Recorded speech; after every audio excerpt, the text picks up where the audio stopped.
ดินมาซุ่มแซวเฮ็ดกินมาเพิ่นอันโซนมากินอันแกงหวายเท่าแกงหวายบ้านเฮานี่มาเบิ่งนี่หวาย2โดกนี่นะมันหายากนี่อยู่บ้านเฮามันหายากแฮงอ๋อไว้ปิ้งว่าคิดว่า2โดกนี่ฉันเนาะนี่ส่วนพี่ๆอันนี้นุกกี้เป็นมือกลองสบายดี ซื้อลูกกี้เด้อมื้อนี้ก็น้องดาวมาหามาเล่นน้ำสิแกงหวายสู่เพิ่นกินอาหารบ้านเฮาเนาะว่าตานี่อันนี้ก็ได้ใส่หวาย สบายดี ได้ผู้ชมเบิ่งหวายนี่ซื้อผู้เงิน ซื้อผู้เงิน นี่เพิ่นสิมาแกงหวายเด้อ กูได้หลานเดี๋ยวมาจะใช้นี่ ก็ฝากมันแต่บ้าน โอ้ มาจากประเทศลาวเด้อ ของฝากมาจากประเทศลาวทุกคน นี่ของหายากเลยได้นี่ นี่โอ้คือว่าคนบ่เก่งเข้าอยู่บนนั้นก็คือตายคนล็อกประตูไว้คนบ่ให้เขาออกไปคนล็อกประตูไว้คนบ่ให้เขาออกไปเพิ่นอายเฮง อันนี้เพิ่นบอกเบิ่งยังนี่มาเบิ่งนี่บ่เพิ่นอายมันบ่เปิด ว่าจะแม่นว่าอายเนาะ ไปเบิ่งหมออันต้มไว้ ให้เบิ่งมาต้นไม้ มีแต่ได้เบิ่งอันนี้แหละเนาะทา แกงใส่เตาถ่าน แกงใส่เตาถ่านพี่ว่ามีแกงใส่หยังแน่นี่ แกงใส่กระดูกหมูแกงใส่หม้อ เห็นใจมาว่าทุกคนอาหารแบบลาวๆเฮาป้าของมากน้องดาวเลยเด้อนี่น่ะถ้าได้อันหยังก็ไก่เนาะซีนไก่อ้อมเสือไก่แห้งเต็กแซ่บนี่นะ แป้งลงมา ว่าอาหารเฮาดีขนาดใช้หม้อ อีลูกกี้บ่ได้กินเด้อน้องดาว โอ้นี่หม้ออยู่เนาะนี่ว้าอย่าฟ้าวนี่ น้องอยู่ทุกคนเลย ว้านี่พี่อันนี้เป็นกระดูกหมูที่เฮาสิแกงใส่เนาะ มันยัง แม่นถ้าเตาดังเตาเอาไปหม้อยังบ่โคตรเนาะยังอันนั้นบ่ได้ยังแกงบ่ได้ยังใส่บ่ได้จักเพิ่นเฮ็ดหยังเลยอยู่เนาะกับเพิ่นบ่ให้บ่ให้เฮาเอาไปถ่ายจนเพิ่นอายกล้องแม่นอายกล้องก็จังแม่นอายเนาะพี่น้องกันแบบว่าโดนๆเห็นกันเทื่อนึงเนาะแต่ว่ากับเมื่อกี้นี่ก็เห็นตลอดว่าคือว่าเอามาแต่บ้านตั้งแต่ตอนเมื่อวานพุ่นใด บอกกับฟ้ามาวันนี้ โอ้ทุกคนนี่มาหน้องนุกกี้มื้อนี้เนาะนุกกี้เพิ่นยัง ส บ่ บาย มี ดีรอบสองซื้อลูกกี้ เพิ่นมาหาทุกเพิ่นมื้อนี้บ่ได้ฮู้เนาะตอนแรกว่าสิมีแกงบ่ายอันนี้นะ เซอร์ไพรส์ เซอร์ไพรส์แฮง เซอร์ไพรส์น้องดาว แม่นป้า ให้ ทุกค กิ น นเบิ่ง โอ้กินดิบนี่ถ้ากินดิบนะน้ำดาวสิล ลอ อง ง กิ กิ น น เบิ่งให้น้องดาวลองกินเบิ่ง สิลองกินดิบให้เพิ่นเด้อพี่ๆเด้อแต่ว่าบ่กินหลายเดี๋ยวมันขมถ้าแกงถ้ากินดิบนี่มันสิขม ต้องต้มก่อน แม่นต้องต้มก่อนว่าต้มให้น้ำขมมันอ่อนนะสิกินชั้นนี้ก่อนแล้วบ่กินหลายมันขม บ้านน้องดาวมีหลายป่ะ หลาย ก็ห้องยัง ขมแห้ง ตัดไปตอนแกงซุปไป เออมากินย่ำๆไปแล้วผัดหวานบัดนี้ขมออกมาแล้วบัดนี้ ขมเป็นยา หวานเป็นลมขมเป็นยาเขาเอิ้นแต่ว่าอยู่บ้านนี่แกงใส่ไก่เนาะโอ้อ่อนๆเลยนี่ นี่มีข้าวนี่ เอามาแต่ลาวด้วยเนาะ มีข้าวนี่ มีข้าวอยู่บ่นี่ นี่ข้าวที่ อ๋อข้าวเขาซื้อเอามาเนาะ อันนี้ติ๊บ ติบข้าวทุกคนอันนี้คือแบบเซอร์ไพรส์แกงหวายมื้อนี้โอ้อาหารแซ่บบ้านเฮานี่พี่ๆอันตอนนี้ก็เอาหวายลงแล้วแต่ว่ายังบ่ทันแล้วยังบ่ทันใส่กระเบือยังบ่ทันใส่หยังเพราะว่าต้มให้มันเช้าขมนิดจังหน่อยนะเพราะว่าเดี๋ยวมันสิขมมันขมแห้งไวเพื่อขมจนบางคนก็ถ้าบ่กินขมจนลิ้นหยุด แม่นต้องต้มเอาน้ำขมมันออกก่อนนี่ต่อไปก็ต้มเอาน้ำออกน้ำมันบ่โอ้เอาน้ำขมมันออกแล้วก็ต้มไหม้แล้วก็แกงไหม้ใส่ข้าวเบิกบัดนี้นะนี่มีแต่ท่าให้มันสุก นี่แม่ ท่าให้ไวสุกนี่แม่โคหาสบายดีกล้องแม่ มีแต่คนงามๆเว้ยทุกคนมีแต่น้องดานและขี้หายผู้หายเพิ่นสิแกงแกงหวายใส่กระดูกหมูแม่ๆพี่ตอนนี้เฮ็ดหยังน้องนกกี้ขั้นตอนตอนนี้เฮ็ดหยัง เอาเข้าเบอร์ลง นี่พี่แกงหวายของเฮาม อไง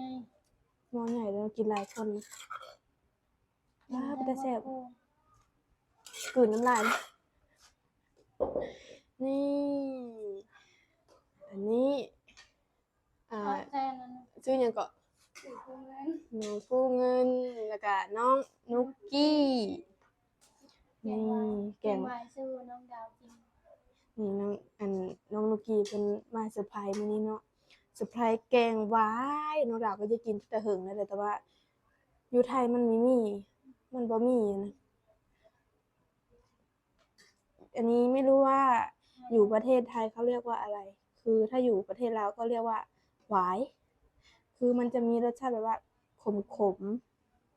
มมากๆเลยแหละถ้าคนไหนที่ไม่ชอบแบบขมสุดๆน้องดาวก็ขมนะแต่ว่าขมแบบอร่อยเพราะว่าของชอบเราอาหารบ้านเรากินตลอดใช่ไหมน้องตุ๊กกี้ แม่แล้ว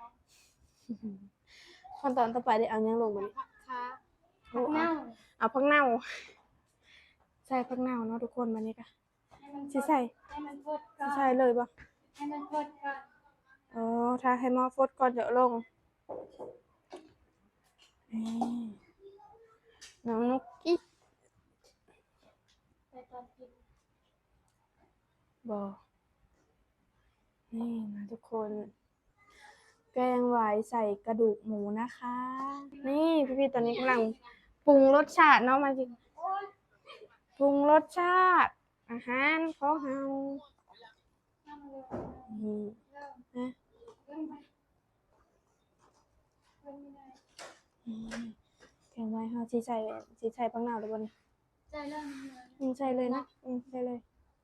ใส่ผักค้า ชิมแล้วบ่ เราไปฟังในซีมกับ เอาแซ่บๆเด้อ ลอง นี่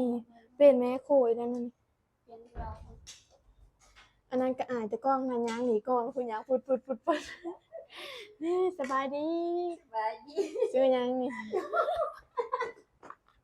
ทุกคนคนอายกล้อง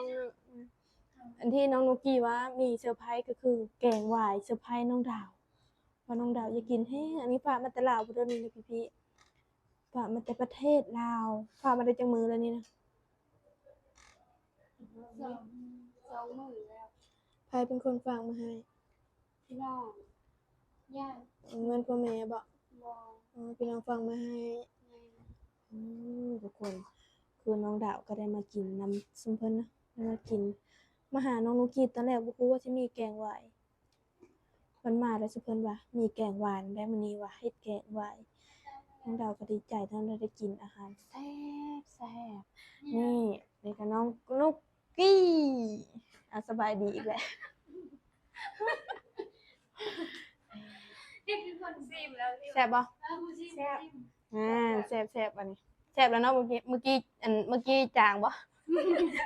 อันนี้ นี่ เสียบ ยางแซ่บแล้ว เมื่อตะกี้จาง ชิมเรื่อง ลองชิมมึงดู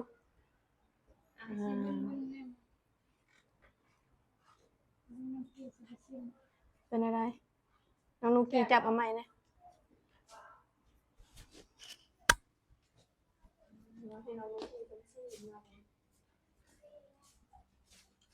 3 คนชิมไม่บูดแล้วซะใช่ป่ะพอดีป่ะหนัวแล้ว เป็นอะไร แซ่บยกโปรแถมก้อย น้องดาวชิมเบิ่งว่ารสชาติแซ่บบ่เนาะมึงชิมก่อนโอ้ยนั่นคือเตาพ่นฮ้อนชิมเบิ่งก่อน เอา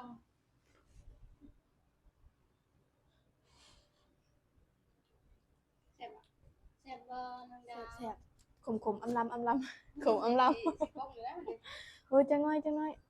ให้มันอันนั้นก่อนให้พักเพื่อพังเน่าซุกก่อนพังเน่าเขาก็เอาลง คน ยังไง ชิมแน่เด้อ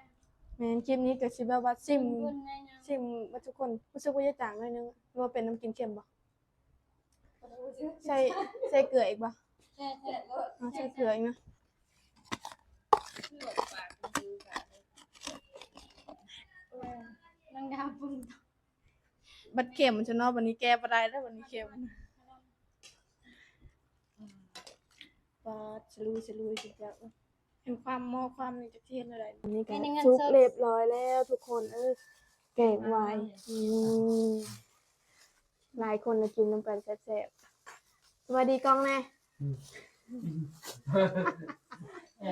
วันที่จะกินข้าวประเดี๋ยวนี้น้องนกกี้คือกินแล้วนะทุกคนมีไม่หลายคนนะกินนะ ตัดเอาเลยฮะ ตัดไม่ได้กินน้ำกันมาหลายคนนี่อืมประแสบประแสบ น้องดาวกิน จะมาน้องดาวสิลองกินมานี่น้องสิลองกินบ้างนะพี่ลองบ่แม่นว่าลองกินแหละกินกินบ่แม่นลองกินกินเลยบ่ได้ลองเลยนี่ถ้าจะกินแบบแซ่บต้องอันนี้ขอหยิบได้แล้ว จำเลย จำเลยเด้บ่ได้ใช้มือเลยโอ้ตอนใหญ่พูดเอาจำน้ำมันก่อนจ้ะแซ่บขมอำลำพี่น้องมาเด้อมาเด้อที่สุด อันนี้กระดูกยัง กระดูกหมู อืม เอายิบใส่เลย มันตากบุกขึ้น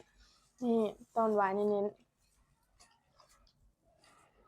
เปล่าก่อนยันมันโลกปะแซ่บแล้วพี่ๆน้องเราก็ขอโตวไปกินข้าวกันเด้อไปเด้อบ๊ายบายสบายดี